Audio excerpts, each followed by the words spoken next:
Next Andhra Jyothi విషయానికి వద్దాం. ఆంధ్రజ్యోతిలో తెలంగాణను ఆదుకోండి, విభజన హామీలు నెరవేర్చండి, పాలమూరుకు జాతీయ హోదా కల్పించండి, బయ్యారం స్టీల్ ప్లాంట్ ఏర్పాటు చేయండి, పెండింగ్ నిధులు విడుదల చేయండి, రాష్ట్రానికి ఆర్థిక సహకారం అందించండి. ప్రధాని మోదీకి సీఎం రేవంత్ రెడ్డి విజ్ఞప్తి. కేసీఆర్ సర్కారు ఆర్థిక అరాచకత్వానికి పాల్పడిందని మోదీకి వివరించిన ముఖ్యమంత్రి. అప్పులతో రాష్ట్రంపై పెనుభారం మోపారు, వ్యవస్థలను చిన్నాభిన్నం చేశారని వెల్లడి. డిప్యూటీ సీఎం భట్టితో కలిసి ప్రధానమంత్రితో భేటీ. మీడియాకు వివరాలు వెల్లడించిన భట్టి, సోనియా ఖర్గేలతో సమావేశమైన రేవంత్ రెడ్డి. తెలంగాణలో 10 ఏళ్ల పాలనలో బీఆర్ఎస్ ప్రభుత్వం ఆర్థిక అరాచకత్వానికి పాల్పడిందని ముఖ్యమంత్రి రేవంత్ రెడ్డి ప్రధానమంత్రి నరేంద్ర మోదీతో అన్నారు. రాష్ట్రంలోని అన్ని వ్యవస్థలను చిన్నాభిన్నం చేసిందని చెప్పారు. నిత్యం అప్పులు తెచ్చి రాష్ట్రం పైన కేసీఆర్ సర్కార్ పెనుభారం వేసిందని వివరించారు.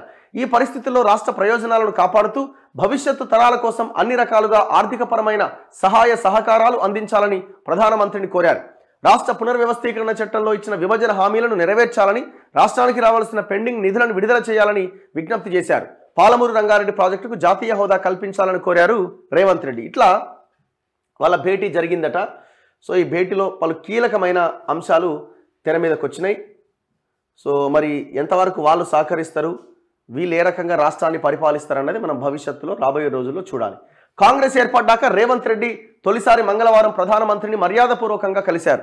డిప్యూటీ సీఎం భట్టి విక్రమార్కతో కలిసి హైదరాబాద్ నుంచి ప్రత్యేక విమానంలో ఢిల్లీకి వచ్చిన రేవంత్ తొలుత తుగ్లక్ రోడ్లోని తన అధికారిక నివాసానికి చేరుకున్నారు.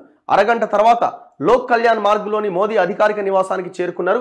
మోదీతో అరగంట పాటు భేటీ అయ్యారు. ఈ సందర్భంగా పలు అంశాలను ప్రధాని మోదీ దృష్టికి తీసుకెళ్లారు. జాతీయ హోదా హామీ నిలబెట్టుకోండి. సో పునర్విభజన చట్టం ప్రకారం 2 తెలుగు రాష్ట్రాల్లో ఒక్కో ప్రాజెక్టుకు జాతీయ హోదా హామీ ఇస్తామని చెప్పారు. కేసీఆర్ ఏమో కాళేశ్వరం ప్రాజెక్టుకి అడిగిండు. ఎందుకంటే ఆల్రెడీ అప్పులు చేసి కుప్ప చేసిండు కదా, ఈ జాతీయ హోదా వస్తే కేంద్రం భరిస్తుంది, దీని నుంచి తప్పించుకోవచ్చు అని ప్లాన్ వేసిండు. వాళ్ళు మొత్తం ఆ డిపిఆర్ కథ వ్యవహారం అంతా చూసిన తర్వాత దొంగ ప్రాజెక్టు, వీడు మొత్తం ముంచిండు అని అర్థం చేసుకొని దానికి జాతీయ హోదా ఇవ్వలే. ఇక పాలమూరు రంగారెడ్డి గురించి ఏనాడు అడిగిన ముఖంగా అది మనది. పాలమూరు రంగారెడ్డి గురించి ఈయన ఏనాడు అడగలే. ఒకవేళ కనుక అదే జెన్యూన్గా పాలమూరు రంగారెడ్డి కనుక అడిగి ఉంటే ఈ పాటికి అది వచ్చేదేమో. అని వాళ్ళ thumbnailలో పెట్టిన మీరు గమనించి ఉండొచ్చు. పెంటారెడ్డి గారిని కేసీఆర్కి అత్యంత దగ్గరగా, అత్యంత సన్నిహితంగా టోటల్ తెలంగాణలో ఉన్న అన్ని ఇప్పుడు ఏవేవైతే కేసీఆర్ ప్రాజెక్టులు అంటుండో కాళేశ్వరము, పాలమూరు రంగారెడ్డి, ఇంకా మిగతావి ఏవైతే చేస్తున్నాడో ఆ లిఫ్ట్ల విషయంలో సలహాదారుడిగా ఉన్న పెంటారెడ్డి గారు నిన్న మనకి ఇంటర్వ్యూ ఇచ్చారు మన తొలి వెలుగులో. మీరు ఒక్కసారి ఆ ఇంటర్వ్యూ చూడండి. వీడియోస్లోకి వెళ్తే లాస్ట్ వీడియో అదే ఉంటుంది నైట్. ఆయన చాలా క్లియర్గా, క్లిస్టల్ క్లియర్గా కుండ బద్దలు కొట్టినట్టు చెప్పేసిండు.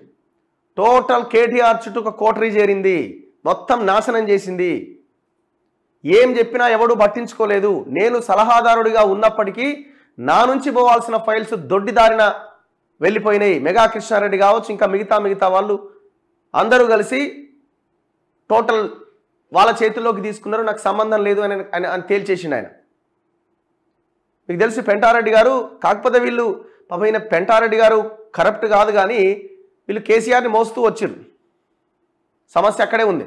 కేసీఆర్ మోస్తూ వచ్చారు, ఇంకా వాళ్ళు ఇరుక్కపోయారు. వాళ్ళు బయటికి రాలేక, అందులో ఉండలేక ఇబ్బంది పడ్డారు. మొత్తానికైనా మొన్న బయటకు వచ్చి నిన్న మనతోనే ఫస్ట్ ఇంటర్వ్యూ చాలా కుండ బద్దలు కొట్టినట్టుగా చెప్పారు. ఒక రకంగా చెప్పాలంటే టోటల్గా ఇది అయ్యేది కాదు, పోయేది కాదు. మేడిగడ్డ, అన్నారం, సుందిల్ల 3 బ్యారేజ్లు కూడా పనికిరానివి, ఇవి సాధ్యం కాదు, నేను ఒకటి చెప్తే ఒకటి చేసిరు అని ఆయన చాలా క్లియర్గా ఆ ఇంటర్వ్యూలో చెప్పారు. దాన్ని సుమోటోగా తీసుకొని కూడా ఇది లోపల వేయచ్చు. ఆ ఇంటర్వ్యూని సుమోటోగా తీసుకొని పెంటారెడ్డి గారిని అవసరమైతే ఆయన దగ్గర నుంచి వివరాలు రాబట్టి కూడా ఈ ముఖ్యమంత్రి కానీ ఇప్పుడున్న ప్రభుత్వము ఈ దొంగలందరినీ లోపల వేయచ్చు. ఆయన ఓపెన్గా క్లియర్గా చెప్పాడు. ఆయన సలహాదారుడిగా ఉన్నాడు, ఆయన నుంచే ఫైల్స్ మూవ్ అవ్వాలి, ఆయనే క్లియర్గా చెప్పిండు. మీరు ఒక్కసారి ఆ ఇంటర్వ్యూ చూడండి. ఆ ఇంటర్వ్యూ చూస్తే మీకు చాలా క్లారిటీ వస్తుంది ఏం జరిగింది అని. సో ఇట్లా చాలా హామీలు ప్రధానమంత్రి మోదీ దృష్టికి తీసుకుపోయినట. దాంతోపాటు నిన్న రేవంత్ రెడ్డి కాంగ్రెస్ అగ్రనేతలతో కూడా భేటీ అయ్యారట.